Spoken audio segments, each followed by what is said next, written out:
How you come in Malaysia if you not understand in English? Malaya, Malaya, bersama kita bangkit suara.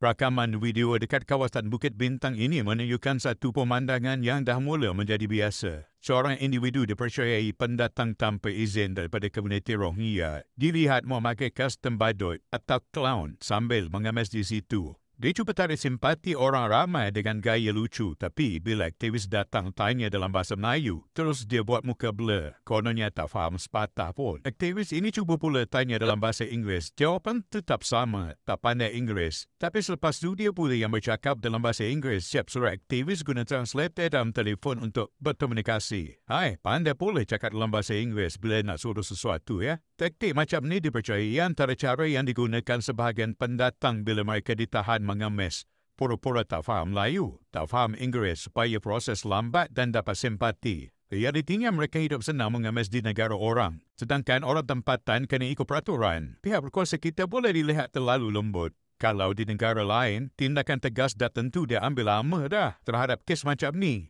Ini bukan isu bangsa, tapi isu hormat undang-undang negara tempat cari makan. Rakyat kena peka, jangan cepat kena skrip simpati.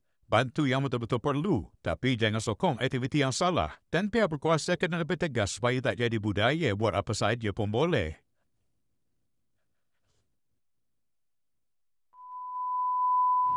Are you Malaysian people? Are you Malaysian citizen? Open your mask. Please open your mask. Your mask. No mask. English speaker, but no English. No English? How you come in Malaysia if you not understand in English? English, no. Buka topeng. No, what is English, no, English, no.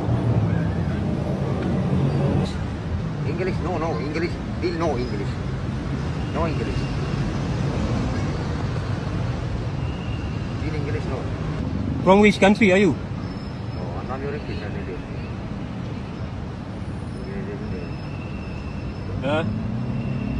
You cannot do this. Tourist.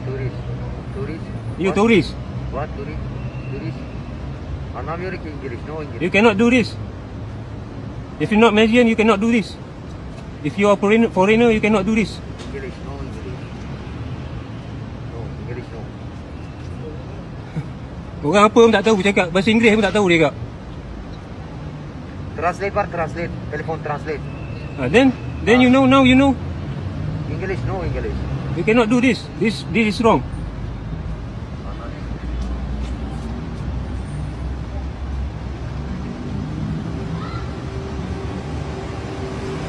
Ya, Bukit Bintang depan Times Square.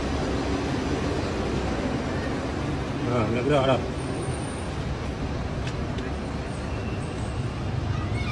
Tak tahu warga apa, tak tahu, suka-suka minta sedekah. Senang betul duduk Malaysia ni.